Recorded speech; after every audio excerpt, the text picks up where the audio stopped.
What does your next RPG campaign look like? Is it a one-shot or a grand campaign that could last for several years? How do you decide whether the adventure you're thinking about making should be one or the other, or something in between? I've run over 70 D&D campaigns and I can tell you there is a right length for your campaign no matter what idea you have. I'm willing to bet at some point in time you thought of a cool one-shot, started prepping, and realized that running all of it in one session wouldn't be enough time. Or maybe you tried running a large-scale campaign and the story somehow wrapped up in just a few sessions. It can feel weird when that happens, especially if it wasn't intentional or wasn't what you planned for. You have to make sure your story fits your medium. Welcome to Mystic Arts, where I'll eventually run out of dumb things to say in the intro. My name is Daði, I'm a professional writer and director, and I've been DMing for over 10 years. The holy grail of tabletop RPGs is widely understood to be the grand campaign. The one that lasts for several years, starts at the early levels, and ends at or near top level.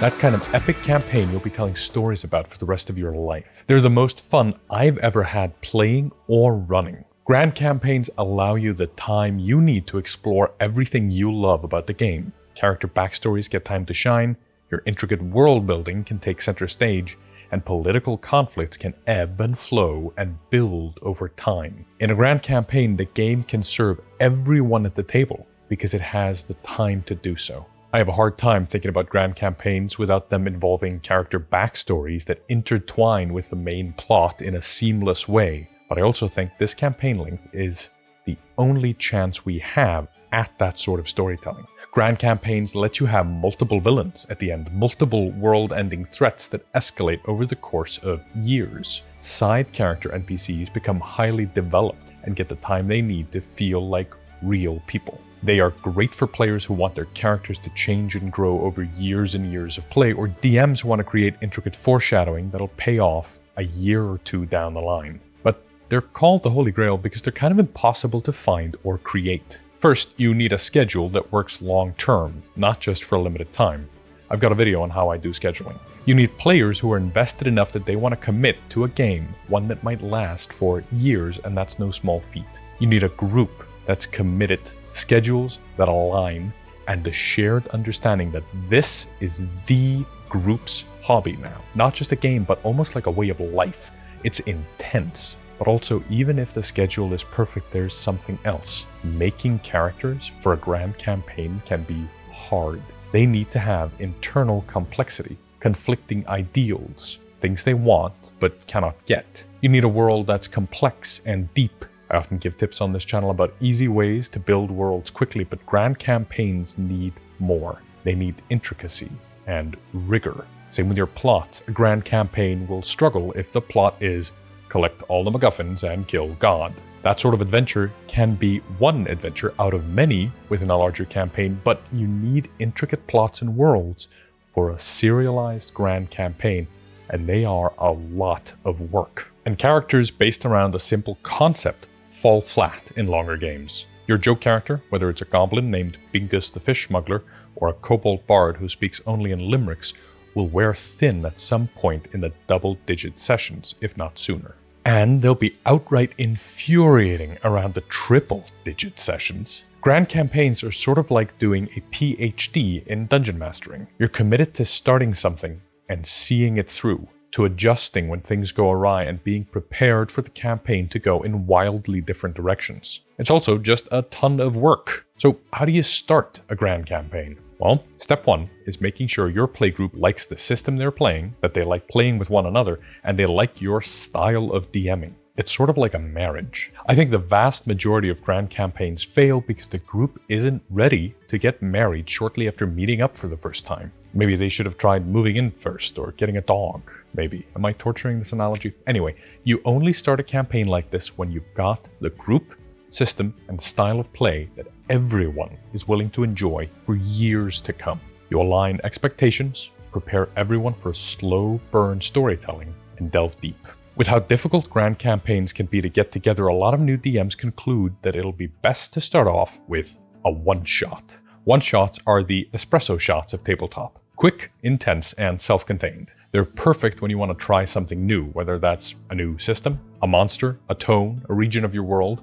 but you don't want to commit long term. They're also great for testing the waters with new players or running for people you normally don't play with. It's the let's get together and play something this weekend or something weird tonight format. One-shots are fantastic for quickly trying new systems you're on the fence about, or exploring an unknown part of your campaign world. Or maybe there's a style of play you want to experiment with. One-shots are pretty good at that sort of practice overall and in general. You do them in an afternoon and assume that you will never return. They are perfect for players wanting to play Bingus the Fish Smuggler. But they're not good for everything. You can't do complicated mysteries or big emotional arcs in a single night. There's no time for hidden secrets or emotionally charged payoffs. And you definitely can't get into character backstories except only as sort of a lip service as one character shouts, "Save yourselves! I'll be reunited with my daughter after this." Oh, I guess they lost their kid? Dark. Okay, good luck, Bingus. Tell your daughter I said hi.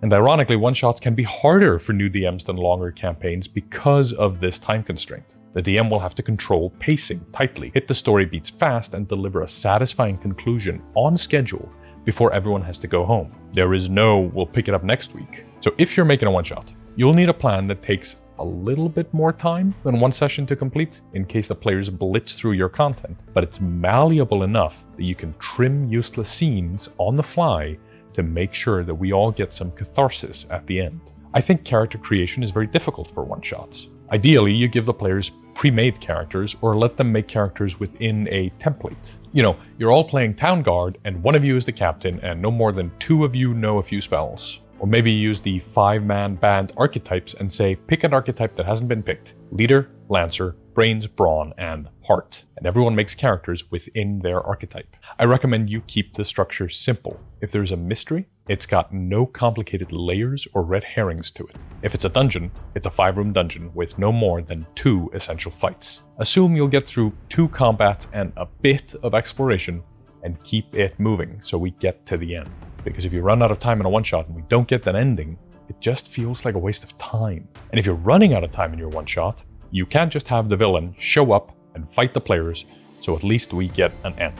But then wait a minute. According to those definitions, it's a bad idea for a new DM to have a multi-year campaign as their first game, since they lack the experience to level the scales between investment and time to keep everyone hooked for years in the PhD of DMing. And it's also a bad idea for a new DM to start with a one-shot because there's a lot riding on the DM to keep things moving towards a satisfying conclusion by the end. What do you do? Well, in the Icelandic RPG hobby, a one-shot is referred to as an einhleypa, which is the same word we use for sheep guns. Because of course it is, we're obsessed with sheep in this country. A sheep gun is a one-shot because it holds only 1 round. There's a sheep gun, 1 shot, and then the minigun of endless rounds, a multi-year campaign. But what about the other magazine sizes? I decided to run a bunch of them so I could tell you which length is good for what kind of story. Before we get into the other campaign types, I want to say that no matter what campaign you're running, it's fun to have minis. But minis are ludicrously expensive. So, what if you could get them looking just as good at a fraction of the cost? Splattered Ink is the sponsor of today's video, and they're kickstarting RPG Essentials 2. This is a total of 800 different durable acrylic tokens that require no painting, no prep, and they'll last you a lifetime. Easy to transport from your backpack to the battle map, and it's got it all.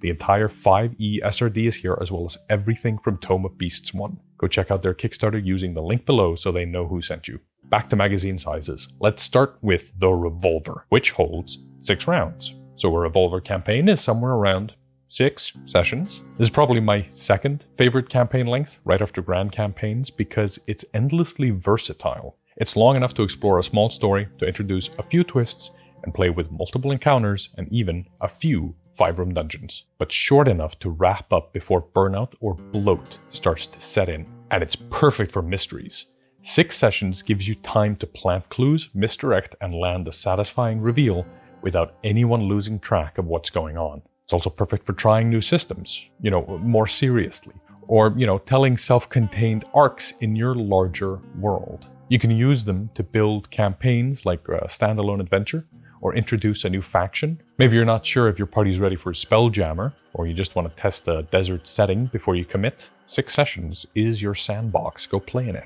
I've used them when players hired mercenary companies to deal with problems. I had the players all make new mercenaries and play the adventure as them instead. I use them a lot to create mysteries and run stuff in my City of Blackguard campaign setting. The only catch is the characters have to want to be on the adventure. There is no room for, my guy doesn't care about this quest. The party needs a unified goal, and you as the DM need to design the adventure to serve that one purpose. I do this with a character questionnaire I talked about in my video on why I don't do Session 0. It's basically a list of pointed questions the characters should answer that will invariably change how players think about their character in such a way that their thoughts are the kinds of thoughts that the adventure is themed into. This solves the problem of players not having time to delve into their backstories. You use the questionnaire to make their backstory be related to the campaign story.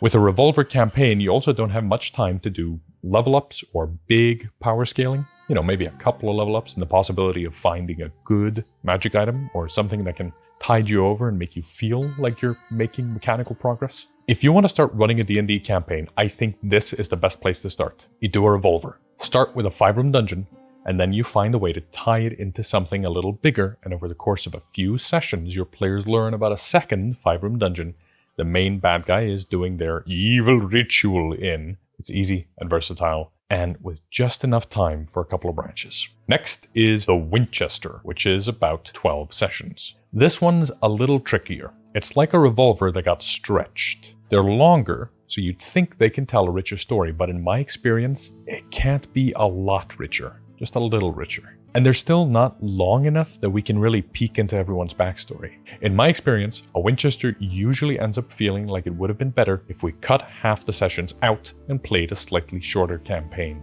But I think they can work if you work with your players. The Winchester length often feels too long unless it's character driven. It's a good space to explore relationships, secrets, or moral questions that need more time than 6 sessions can offer. But it can start to drag if the characters don't have personal stakes in the story. So you develop those things with the players in character creation. Think of it like this. If a Revolver requires players to make character for the adventure, a Winchester requires DMs to make an adventure for the characters the players created. Tie their goals into the story. Give them secrets, bonds, rivalries, anything that keeps the campaign focused on character and not plot. And then find a way to make that into plot. A 12-session campaign works best when the players themselves are the mystery. And then there's the magazine, which is somewhere around 30 sessions. It's the kind you get in a campaign hardcover adventure book from D&D. This is the classic bread and butter campaign length. Long enough for major plot arcs, character growth, and delving into player backstories by tying them into the campaign. You can introduce multiple regions to explore and a big finale against the Babeeg. It's also the perfect size for published modules like Descent into Avernus or Curse of Strahd. You get a satisfying long-term story, but with a clear endpoint. But beware of the dreaded mid-campaign slump. Somewhere around session 15 or 20, many DMs see their group suddenly unable to attend sessions. And some of that is real, but I think a lot of the time this has to do with a campaign's pace feeling too slow, like nothing's really happening. The stakes begin to feel fuzzy, and everyone's attention and care starts drifting. That is the danger zone, where a magazine turns into an accidentally oops-bloated grand campaign with none of the depth and all of the guardrails, and it does this for ages. It is not a fun time. When you notice the mid-campaign slump, start cutting. Make 30 sessions be your goal. Cut filler quests, skip travel scenes, make the bad guys advance their plot, do anything and everything to push towards the climax faster than you think you need to. The difference between a great 30-session campaign and a slogging 60-session one is restraint. And if you've never run a published adventure before, I recommend you read one. See how they're structured. I think the pacing in Descent into Avernus, Wild Beyond the Witchlight, and Icewind Dale are all fairly good if you run them with a 30-session limit in mind.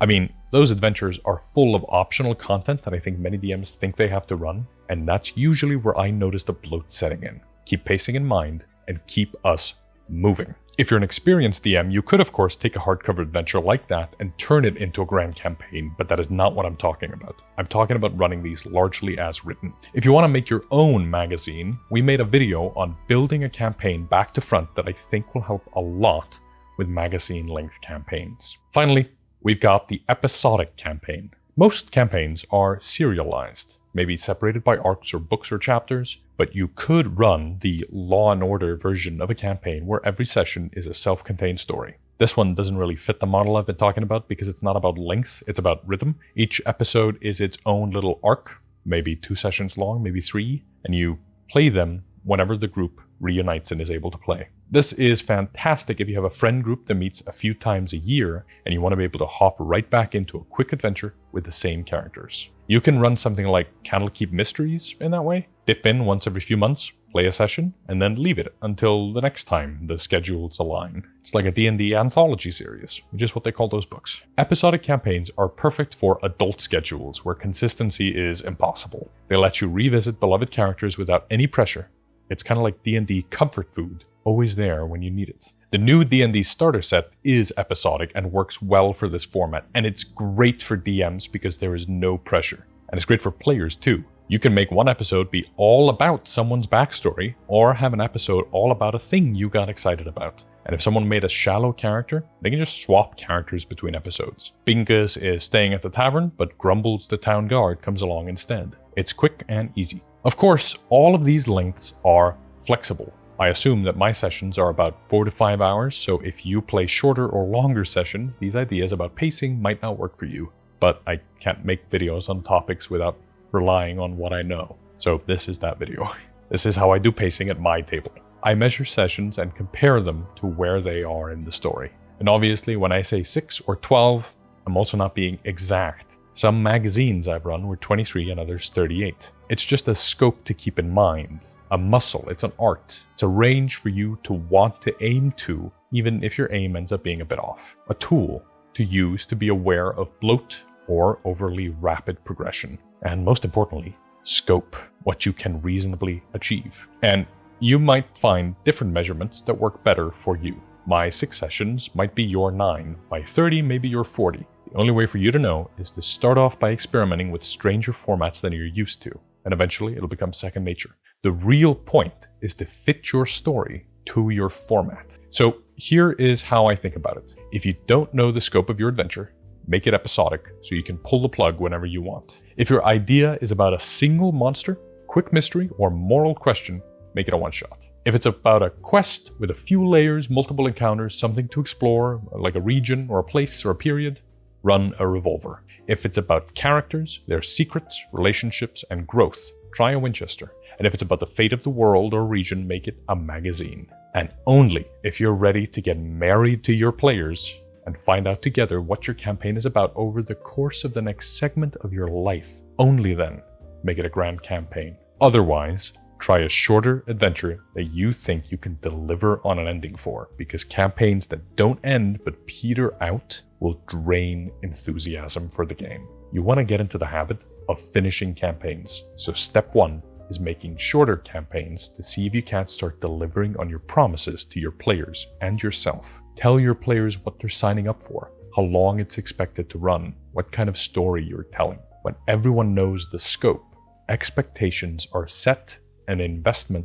skyrockets. And when you start to feel your campaign bloating, don't be afraid to trim it down. Cut scenes, jump forward, and end strong. Because at the end of the day, the best campaigns aren't the longest ones. They're the ones that end exactly when they're supposed to. And that's where we'll pick it up next time. Thanks so much for watching this video. This channel is run by me and my girlfriend. Marry your player. We're not getting married. You sounded so devastated on that. We're not getting married. Everything's fine though.